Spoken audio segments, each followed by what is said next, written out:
Hello and welcome to the Cloud Blue podcast, sponsored by NordVPN. If you want to hear more information about NordVPN, there's a link in the podcast description down below. I'm your host for this one, Dan Rolinson, and I'm joined by John Townley to answer all your Aston Villa questions ahead of a big week for Aston Villa with Man City on Wednesday and Brentford on Saturday. John, how are you, mate? You okay? Yeah, doing well, thanks, Dan. It's nice to have a couple of days off before the City game, before Tuesday, actually. Tuesday's press conference, which is going to be Ollie Watkins Day, I think. What is the update? If it doesn't come out before then. I'm doing well, thanks, Dan. It's nice to have some days off to say. Nice to have lots of football on as well. I really like the Championship games on the Friday to the Monday. As many people probably are aware at this stage, I get pretty bored without any football. So, I'm enjoying myself. Yeah, good, nice. This is, for clarity, we're recording this on Sunday night to get this in, so I'm obviously off this week. This is our usual Monday show where we answer all your Aston Villa questions. Before we get into any of those, let's just quickly start with Wolves. A very nice win, a really important win to get 3 points. Nice to finally beat them at last in what feels like a lifetime. Is that your overall assessment of it? Just a really nice day at Villa Park? That's kind of how it felt to me and Matt on the post-match. Yeah, I listened to the post match when I was doing my my work on the night, and I think you summed it up well. Really, like the last 10 or so minutes, after we scored the second goal, there was no real signs of panic, and I did say to the reporters around me, obviously Villa have been in this position before, 2-0 up against Wolves with no sign of danger up until a couple of goals, and then they go on to win the game a few years ago. But no, really professional performance from Villa. Villa's squad is depleted. I think we've said that all the time.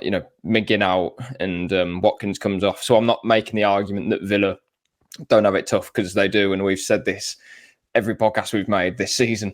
But I think for Wolves, the way that they play, to not have Hwang, Neto, and Cunha, and have a very inexperienced striker, and then he's replaced by another inexperienced striker, that sort of stuff, it does affect how they play. And to be honest, I actually think Wolves were good. They were solid. They were well organised. They made it difficult for Villa at the start of both halves. But Villa's quality told, and they won 2-0 against a team that are, as we said in the preview, knocking on the door of European football, even without the likes of Neto and Hwang. They haven't had those players throughout the whole of the season, so they are still a very good team. So full credit to Villa, though. They they had a job to do, and they did it with no real issue. There was, apart from the 8 Nori chance, I don't remember Wolves really making much. I think their job was to stifle Villa, their plan.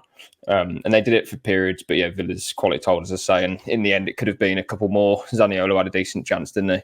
After that second goal, it was plain sailing. So really important victory. There's still work to do, but it's one of those now. We're just ticking them off, aren't we? So fantastic. Yeah, ticking them off is a nice way of phrasing it. Do you agree with my sentiments in the post-match show that Villa don't need to be swashbuckling and attractive football and free-flowing, scoring loads and loads of goals? It is just about whittling down those games to 8 to 7 to 6 to 5 to 4, 3 to 2 to 1. I wasn't going to go all the way, but I might as well.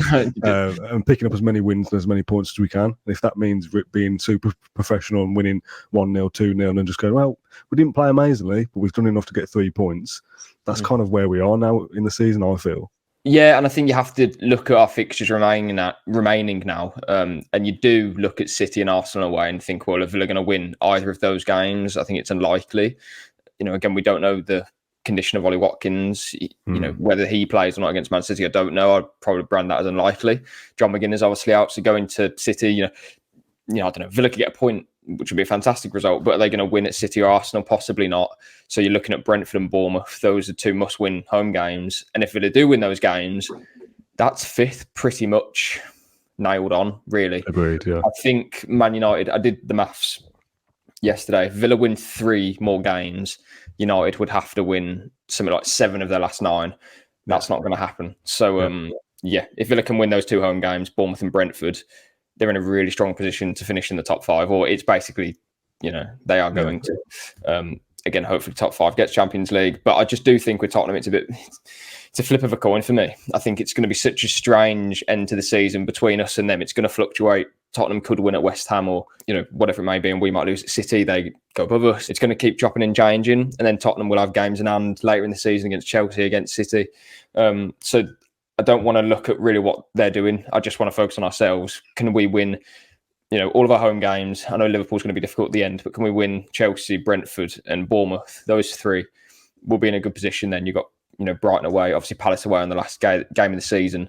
I think it's one of those where we can get ahead of United. As I think a few weeks ago I said, that would be fantastic if we could do that as we go in the Conference League as well, knowing that we've got top 5 and Arsenal have beaten Bayern and the coefficient's looking like it's in our favour. Hopefully that's the situation we'll be in come, the end of April. Hopefully, yeah.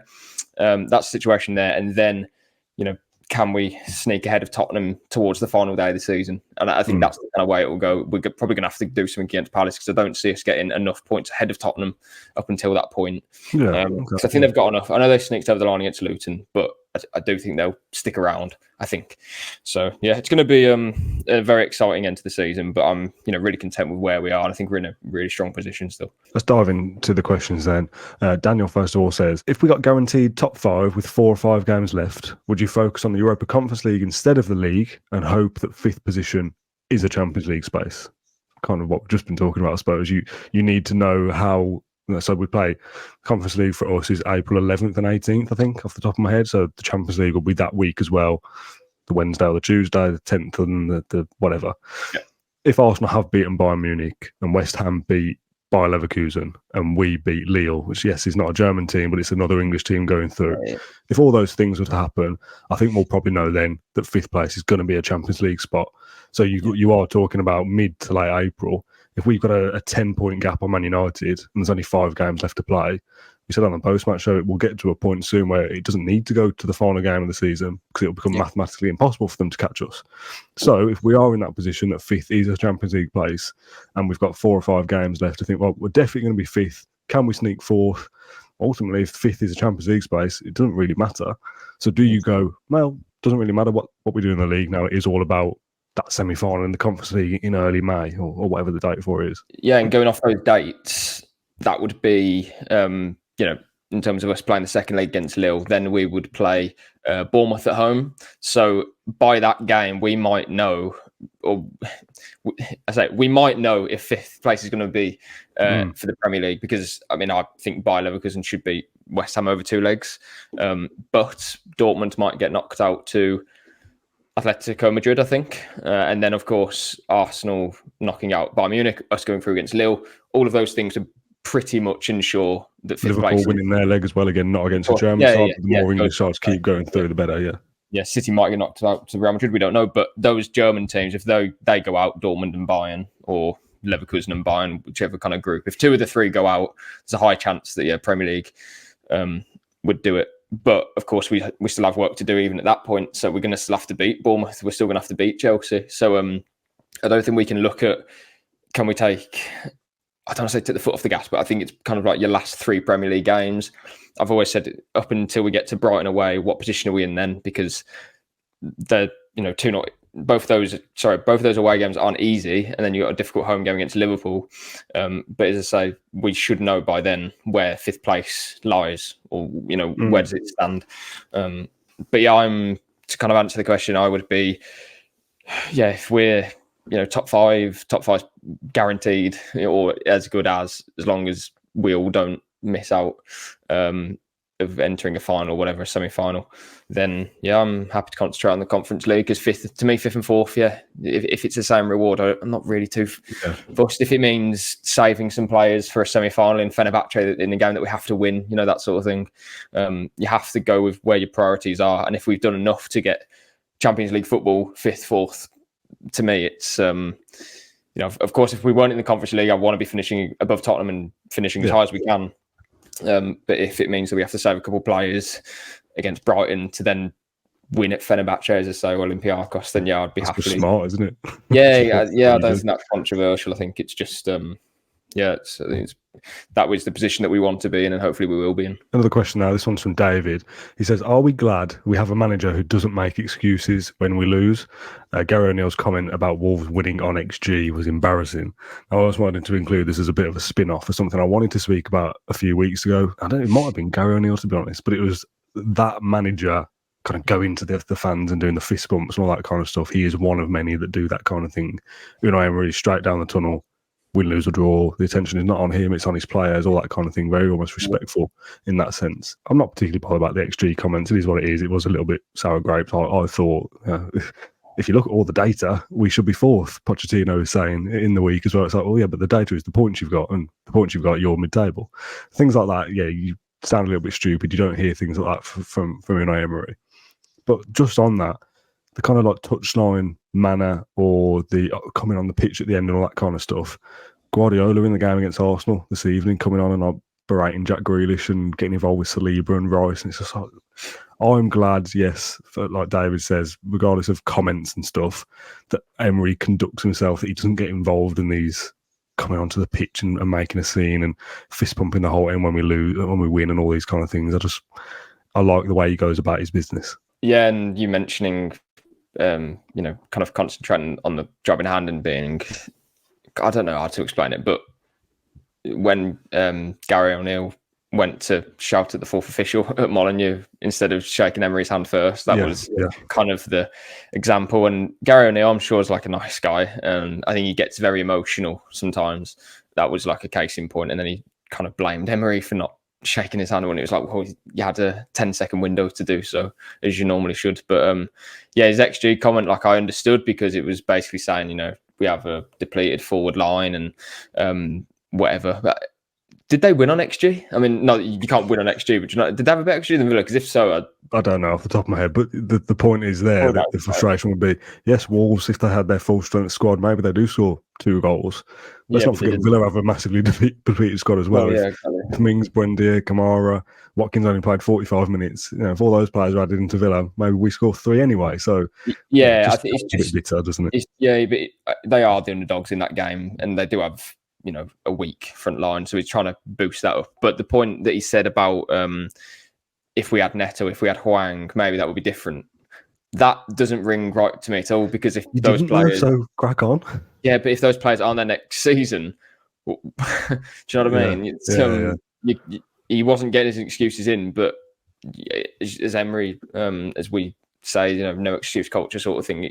There's no room for not trying your best and not giving your all, and there's no room for that kind of excuse. I guess it's just big plus to having Emery as your manager. Basically, he doesn't make those arguments like we see that Arteta does, and I think it rubs off in the wrong way. Like you saw Odegaard today quite a few times shouting at the referee and raising his arms and stuff. It's just crack on, man. Like the game's really going. Like just play. Let's take a short break in this podcast to hear from our sponsor NordVPN and Matt Kendrick's wonderful advert. Being a working from home bore can take its toll, so occasionally I swap my tracksuit bottoms for actual trousers and head into the office on the bus. Even from the top deck of the number 9, the graft never stops, sparking up my laptop to plough through a list of urgent business critical tasks. After all, the brilliant dad jokes I deliver on Claret and Blue don't write themselves. Of course, travelling by public transport and using public Wi-Fi on my phone hotspot makes me, my laptop and my hilarious gags susceptible to attack.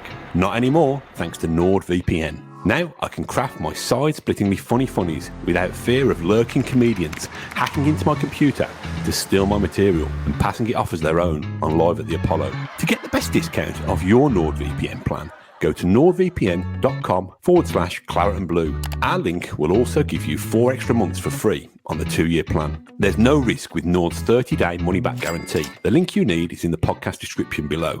NordVPN is like me having my own little cyberbuzz bouncer. Oi, Baldy, shift. Although it still doesn't stop the big kids kicking me out of my own seat.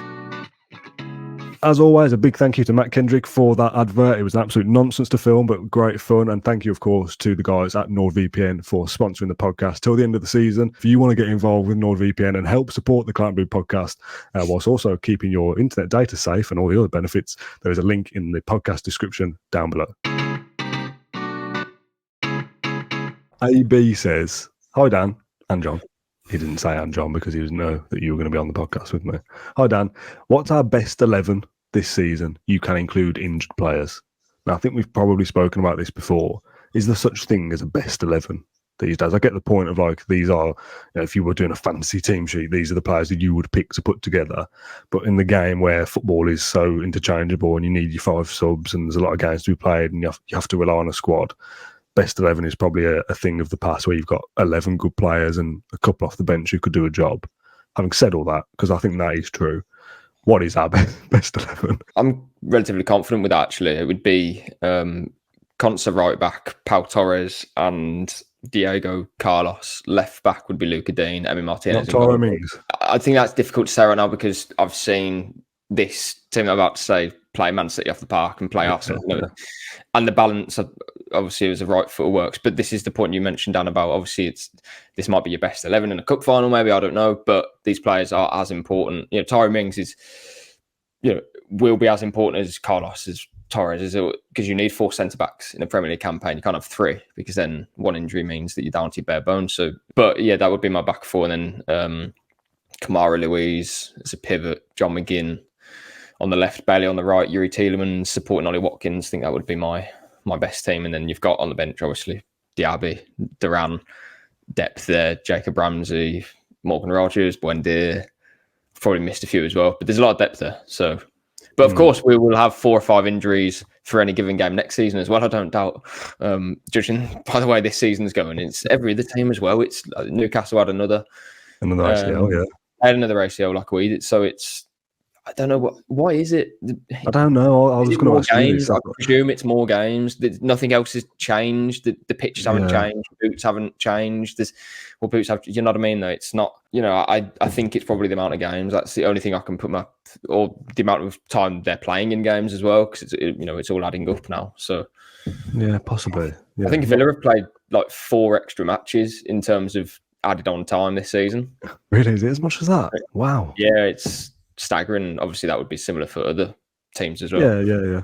Let's go Eleanor next. This might be an out there shout, but Morgan Rogers reminded me a little bit of a raw Jack Grealish yesterday with the way he was carrying the ball and had 2 or 3 players trying to foul him at once.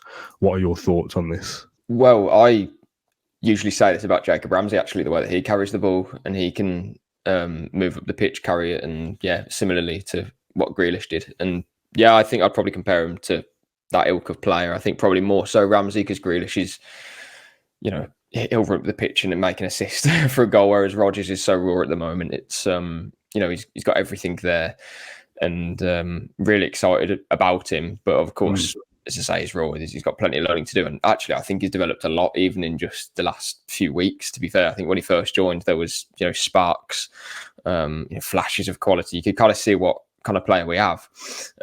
But he seems to be a bit more confident now. I think there was a couple of flicks and tricks, whatnot, against Wolves. A play that I really like, and definitely worth drawing comparisons in terms of how he was moving the ball. Grealish, I think it was his balance that allowed him to kind of just glide past players. I think it's said in the previous video that's basically just you're born with that talent. That's a natural ability. Whereas Rodgers and Ramsey, of course, they've got that in their skill set, but I think they're more powerful. They can, get out of challenges because they're quite physical as well. And especially Rodgers, he almost looks like a target man if you see him on the pitch. But he's a very powerful runner, big legs, and he can stride past players as well. So he'll take some stopping in a couple of years for sure once he fully adapts to Premier League football. We've certainly got a player who, if nothing more, will be a real handful for players that he's coming up against. I'm sure he'll add goals, assists as the months and years go on as he plays with Villa. You sparked a reminder here for a theory I wanted to bring to you from a conversation I was having with a couple of the guys around me at Villa Park yesterday. We were talking about we always feel it feels like we start the second half poorly, like fairly regularly, like we don't look quite. Yeah, we do. Yeah. And this is the theory that we were kind of talking about. Why is this? So let's speculate for a sec. The reason I'm bringing this up now is because you mentioned about Rodgers looking like he's beginning to adapt and learn things already, and he's only been here since January. And to me, that is. He's now being coached by a world-class manager, taking on loads of new information, things he probably would never have been told about before, adapting to teammates, the way we want to play. That is a lot to take on, and hopefully we're already starting to see the fruits of that, and we'll continue to do so. Theory that I'm putting 2 points here together. Do you think we're taking on loads of information at half-time or something? And that's why we come out, that we've kind of been bombarded with video clips and do this and do that and really technical stuff in such a short period of time that we almost come out of the second half and it takes us a little bit to get going? Or is it an intentional thing? This is somebody was saying near me, that we intentionally come out and play a little bit ropey, almost to goad the opposition into coming on to us so we can counter on them. Not quite sure whether that would be the case. Have you got any wild theories about why the second half tends not to start very well? Because that's a pretty common trend now, I feel. Not particularly. I think it would certainly be, I'd be leaning towards the first argument than the second one. Rather than we're intentionally doing it, yeah. Yeah, and I think there's probably something in the first one because they have so many analysts. And I remember reading something about one of Emery's analysts at Villarreal coming down to the dressing room and giving loads of different images and whatnot and information to the players for the second half. So that might be a part of it. You could flip it and say, well, will the opposition analysts do the same thing and say, right, this is how Villa are playing, here's how we can do this and that. And then I don't know. It's like a game of analysts these days, isn't it? And then halfway through the second half, our analysts say, well, they're doing it's not my field. Obviously, I'm not that technical. So I wouldn't know exactly, but I wouldn't be surprised if it's, because you're having a break in play. What happens in a break of play? Well, obviously it allows not just the players to reset, but the analysts and the manager to look at it from a tactical point of view. And that there's definitely something in that. I think every game would be different though, because we don't play the same way every game. And there's obviously, minutiae in each game, in each half. So it's definitely something tactical, I think, but I don't know exactly what. Just as a side point, as we're talking about breaks, obviously we've just come off the back of an international break where we've not played a Premier League game for 10 days, 2 weeks, whatever it is. I've not seen the full 90 minutes of anyone else this weekend. I watched bits of Arsenal Man City earlier. I didn't watch the full thing. I've seen Match of the Day. I've seen highlights of the games from this weekend. Has anybody played particularly well coming off the back of an international break? It all feels a bit disjointed from everybody. I don't think anyone has put in a performance where you think, oh, they look on fire. Even, we've had a relatively comfortable 2-0 win there at Villa Park. But I don't think we played brilliantly. There were spells where we were just kind of almost going through the motions. Spurs only get a last-minute winner. Man United are obviously Man United. Man City and Arsenal kind of cancel each other out. Liverpool beat Brighton 2-1. Like, it's all a little bit... Yeah, you probably... I mean, I didn't watch it. I was listening to it on the radio at the second half anyway after work. But you probably say Brentford played the best. I didn't watch it, but... shots. Yeah. I don't know. I think it's also coupled with this period of the season as well. I know there's still quite a lot of games to play, but it's in such a short period of time. Like, in a month, the season's done. It's over. Sorry, no, it's not. In 2 months, it's finished. 6 weeks-ish, yeah. It's all going to come very quickly, and so there's a lot of games to be played there. So I think teams are, or players even, there's, we saw it in the City Arsenal game. It was one of the worst games of the season so far, to be honest. And that's because there's so much pressure involved now at both ends of the table, especially when you're playing a team right next to you. Neither wants to lose, do they?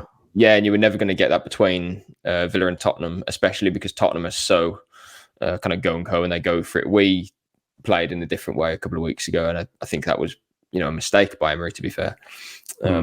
But yeah, that's why I think Tottenham will stick at it for the rest of the season, because they play in a certain way, which means that they will score goals, and more often than not, because they're a better team than most teams that they'll be playing, they'll probably outscore them. So yeah, they'll come unstuck and they'll win games as well. I think so will we. So that will go down to the wire, I think, the top 4 race. But yeah, in terms of this weekend, there'll be times where teams play others off the park. But yeah, I think coming after an international break, it's never going to be like a particularly easy game for anyone.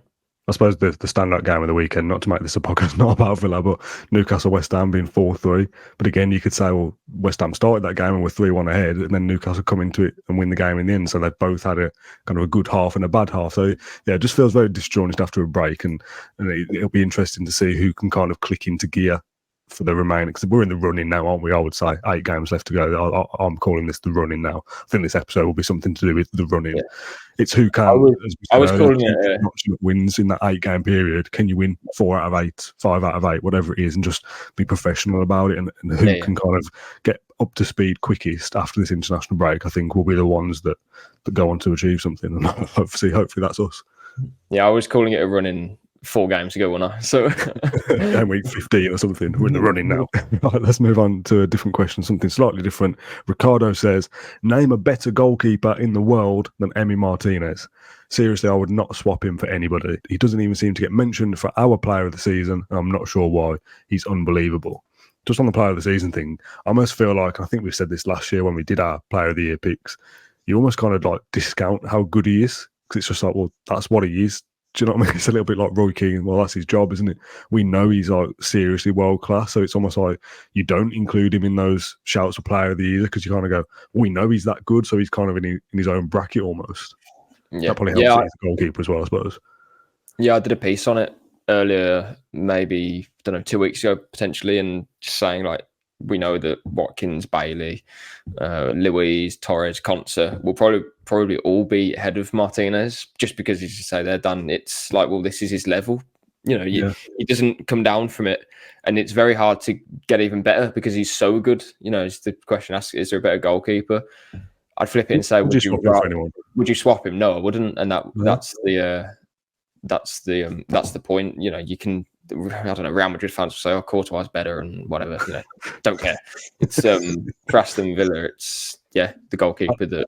I think when we talk about like player sales and stuff, and if we need to make a sale for FFP, which I think might be one of the questions it usually is. I think of all the players, Emiliano Martinez is one of the ones I would least like to lose, just because of how important he is. Like, it's so difficult to replace a goalkeeper.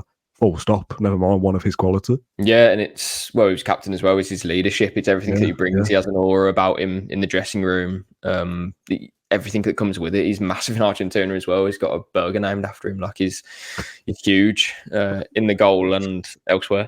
So it's, as you say, Dan, it's a player that at the moment just feels like he's like solidified at Aston Villa, cemented there. And if he was, I don't know, even in like 3 years, 4 years, 6 years, whenever it is, it's like that's going to leave a massive hole, and it's going to be hard to kind of recover from, because I'm sure he'll leave on good terms whenever that is. You know, I don't know, he could retire, but I have no idea. But to think about Aston Villa or an 11 without Emiliano Martinez, it's not something you want to think about. So, he's just become part of the furniture now, hasn't he? And just without us realizing it, but it's one of those to say, when he isn't there, it's going to be like, oh wow, like we had that goalkeeper who won Messi the World Cup. Like the guy's going to go down in history. Next question is from Mike, who says, "We're not in a title race this year, and we're not, Mike. We're not a million miles away, are we? What needs to happen in the off season for us to be considered serious contenders for next season? Just on the title race, obviously, like Man City and Arsenal drew today, so 64 for Man City, 65 for Arsenal, 67 for Liverpool, but only 59 with Arsenal, Man City, and Liverpool all to play. In some hypothetical scenario where we beat all three, we are maybe in a title race with 6 games to go. Imagine that, in a tongue-in-cheek way. We're not suggesting it. I'm not suggesting we're going to win the title this year or next year or the one after or whatever. But let's say we're talking about how teams put a run together. We need 3 wins maybe to secure top 5, because Man United will need 7. Just imagine a scenario where Villa do something silly and win 6 out of 8 or whatever, and you did take points off of Liverpool and an Arsenal or a Man City. I would have had to, to do that. Can you just imagine, for a brief scenario, that we go into like the last couple of games of the season and we might only be like 4 or 5 points off the top? Like, even if we're in that stage, what an unbelievable thing that would be to almost be just involved in that conversation. Imagine. I mean, we are technically involved in a title race if you put it like that, because we have the 3 to play. And if we beat them, we are amongst it. But we could win our last, as you say, Dan, 6 of 8, but it might not even be enough then. So it's it's just funny though, isn't it? Funny. We're closer to the top of the league than we are to 6th place by half points, if that makes sense. 11 to United, and what is it, 5, 6 to Liverpool, something like that. I don't know. It's 8 to Liverpool. Okay, I've got a game in hand, but the point stands to not be in Europe, let's say, which is Newcastle on 43. We're 13 ahead of them. So we're closer to the title than we are to dropping out of Europe. Yeah, it's wild. Right, let's move on. Jay says, can Duran step up if Watkins is injured? I think he's a pest who makes defenders make mistakes, but he can be a walking red card. Now, I get what Jay's coming at. He's a bit of a hothead. He's an agent of chaos, I said on the post-match show. I don't think he's actually been sent off for us yet, so not technically a walking red card, but I know what he's saying. I think he can step up. I don't think he's somebody that I would want to be seeing play 15 Premier League games in a row if Watkins gets a serious injury, so I'm not sure how many goals he would contribute in that period. For a couple of games here and there, and if Watkins goes off at half-time in a game, I think Duran is more than capable to come on and be a nuisance and be involved in our forward play. Whether he actually gets the goal or the assist, he's going to be part of us doing something and upsetting defenders.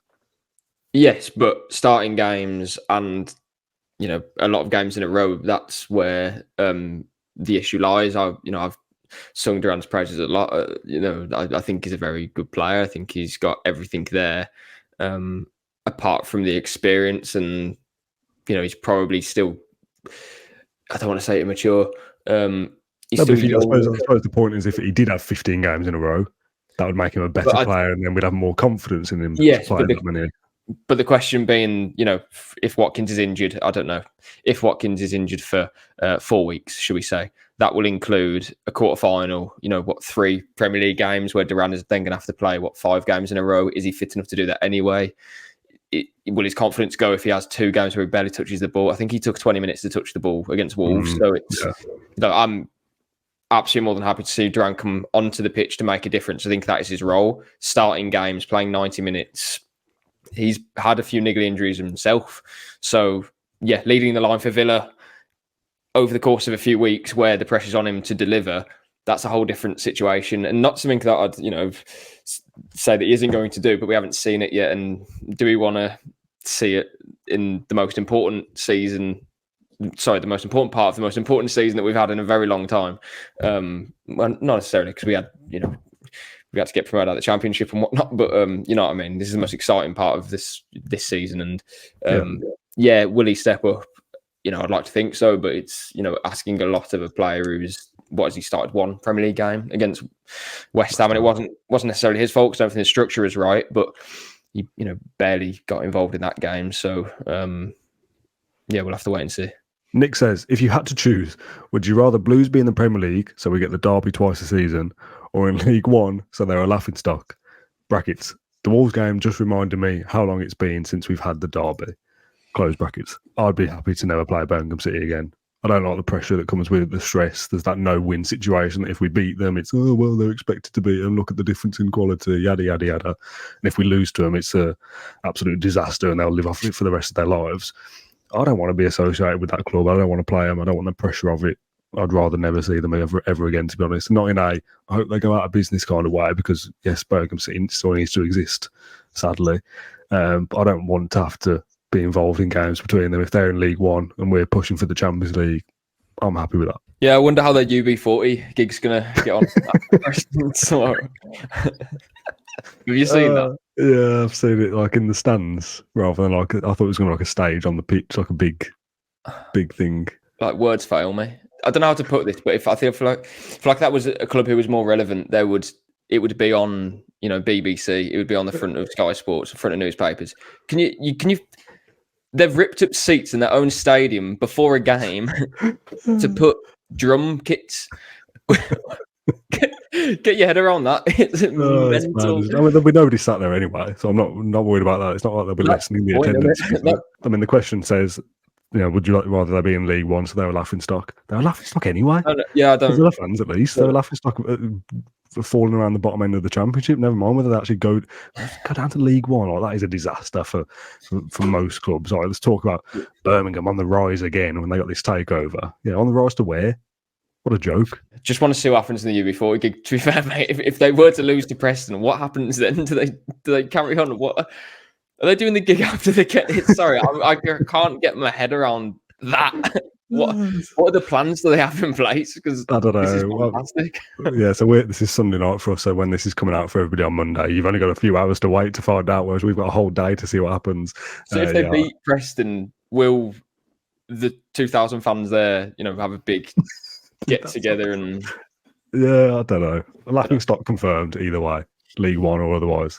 Let's move on to another question from Adrian, who says, where would you rate Unai Emery in a list of Premier League managers? For me, he is numero uno. Klopp, Guardiola, Emery is a top 3 in my opinion. I always give the same answer of certain managers fit certain clubs. I don't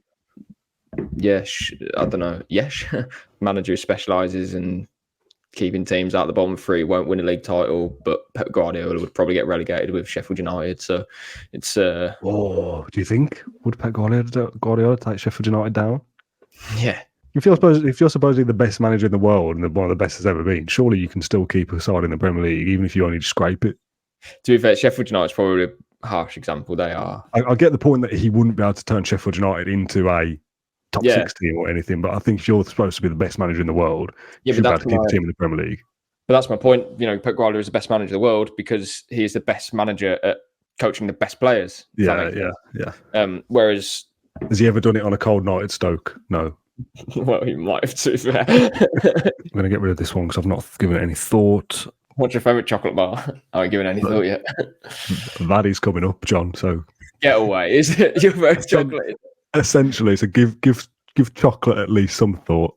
The penultimate question is from The Villain, who says, do you think Dean and Zaniolo should start against Man City over Moreno, brackets, whose crossing was awful against Wolves, close brackets, and Morgan Rogers? Yes, to Dean. I was surprised that Dean didn't play ahead of Moreno against Wolves. Moreno is a really difficult one. I mean, he's clearly not as efficient as what he was last season, put it that way. Emery was still happy with, in terms of him trying, and he was getting in the right areas, which I actually totally agree with. He was a threat, apart from his final ball, if that makes sense. Like, he was still making angles, he was still getting in behind. Yeah, if that was Moreno last season, and you kind of paused it as he cocked his leg back last season, it might be a better cross. Whereas this season, it was flying in. Against Wolves, it was flying into the North Stand and stuff. So, really disappointing to his final balls. And what I would say is, there's no one that will be more aware of this than Alex Moreno. So I'm not like a big fan of the whole groans and moans around Villa Park when a cross doesn't, like, I get it, and everyone's like, oh, for God's sake. But there was a point where it really got quite loud when Moreno had a chance to shoot, but then he kind of cut back because clearly he's not confident. And it all kind of got on top of him, and I was like, oh, it's a bit, but I get it. It's, in the moment. But yeah, Luca Dean, I'd start ahead of him against City. And Zaniolo, I don't think I would start him because, again, I think he's an impact player. I don't think he can have that same effect. I don't think he can have that chaotic energy from the start. I think he has to come on and run at tired legs and just kind of go, I don't know what Zaniolo is going to do, and I don't think he does either. He's a maverick, as you say. He doesn't know what he's doing, and therefore the defender doesn't. So if you tell him exactly what to do, he's limited. That's why I think he's at the club for a reason. I think at the start Emery tried to kind of pigeonhole him into a position and a system, obviously, to kind of coach him into something that he wanted him to be. But I think he kind of found out it's not really working. Let's just use him as a player who can cause chaos, which is what John Duran is to an extent as well. But John Duran is that is a player who can be moulded if he nails down and listens to Emery and concentrates. That's a player who can do that. But Zaniolo is a lone player. He's not old at all. He's still relatively young for a footballer. But a player I don't think is a system player. He wants to do his own thing. As I say, he's quite eccentric. So he's in terms of how he plays. So I think that's how you utilise Zaniolo, and Man City might not be the game for that. We could find ourselves behind without the ball, towards the second half. Or we might not. Who knows? Maybe we'll be in the game still, and then you can bring him on potentially to win the game. I don't know. But then going the other way, would he then be a bit of a liability on that left side? So I don't know. I wouldn't start Zaniolo, and I don't think Man City's probably the game for him. Like, I hope you're going to clip this up, Dan, and put it out after we win 1-0 Zaniolo. But I'd have thought Rogers would just continue. Jacob Ramsey obviously wasn't in the squad, was he, for Wolves, although he's started training again. But yeah, that's probably wise not to include him in the squad for Wolves if he's not 100% ready. There's no point in taking risks, and he's had a lot of reoccurring injuries. So yeah, I don't think this would happen, but I think it's a more likely situation that Timo Rabunam starts and Tielemans plays on the left than Rogers starts instead of Zaniolo. Like, it might be that Rogers doesn't even play. Yeah, it's Rogers going back. I'm not saying that will happen, but that feels like a more likely scenario than Zaniolo starting out of nowhere. I don't think that'll happen.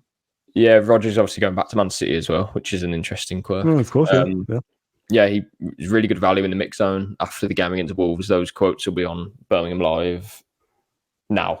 Yeah, go and read those. He said quite a lot of good stuff. I can't quite remember. It would be on. I would get it, but read it instead.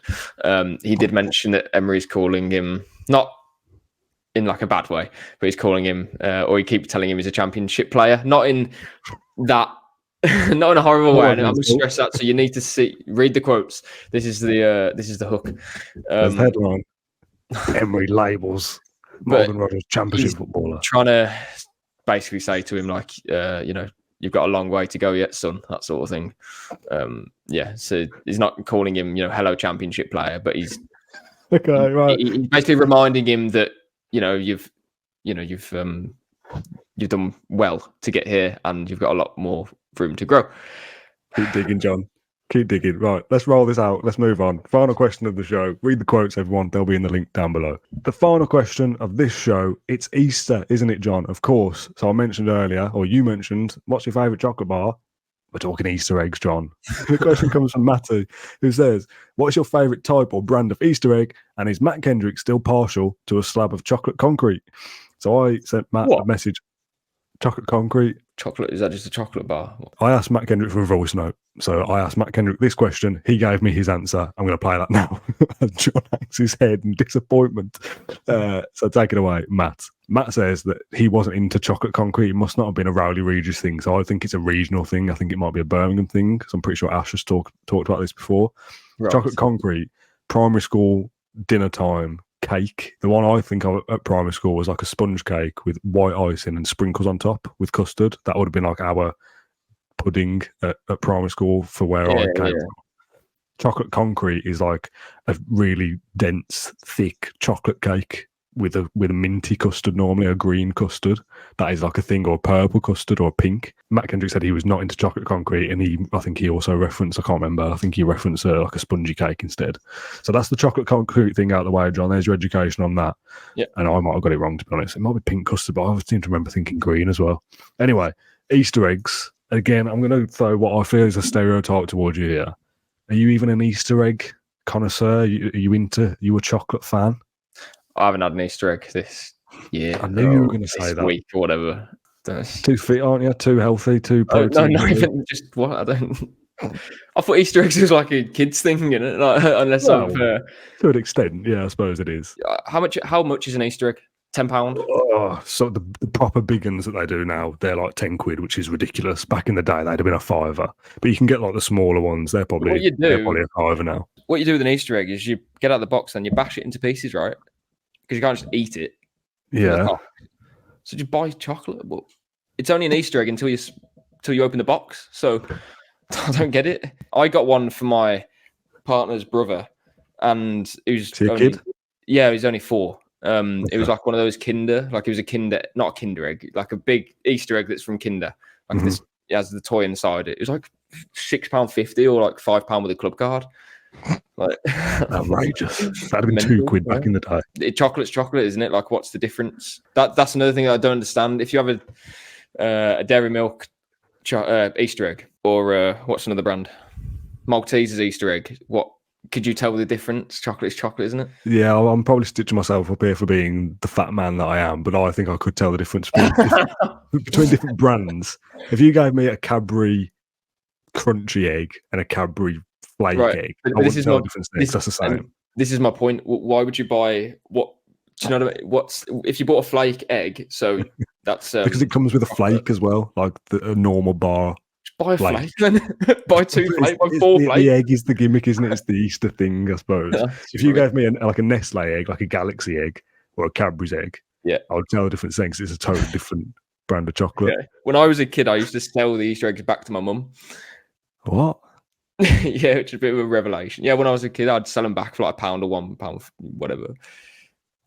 What do you mean, sell them back? So she bought you an egg and you'd sell it back?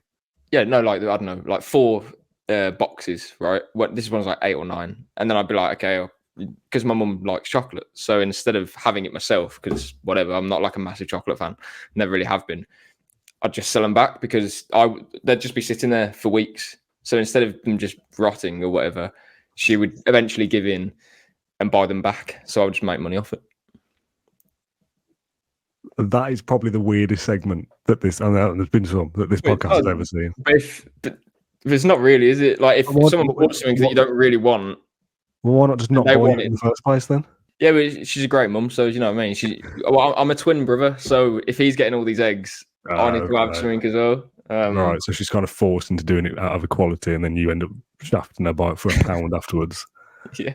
It would have made more sense if it was like, oh, my auntie gave me this, or I got it from school or whatever. I don't want it, Mum. You can have it. Here's £1. No, that would make sense. But for her to buy it and then have to buy it back weeks later is absolutely mental, by the way. Yeah, she would buy them knowing, right, half of these are going to come back to me. Why not just put the other half in a cupboard and just have them myself? When you're twins, I think it's like if you're a parent and you have twins, it must be very difficult to, do you know what I mean? Balance the whole. Yeah. It's not a present, is it? But it's similar vibe. Like if you share the same birthday, same Christmas, you've got to do everything similar. Yeah. Okay. Yeah.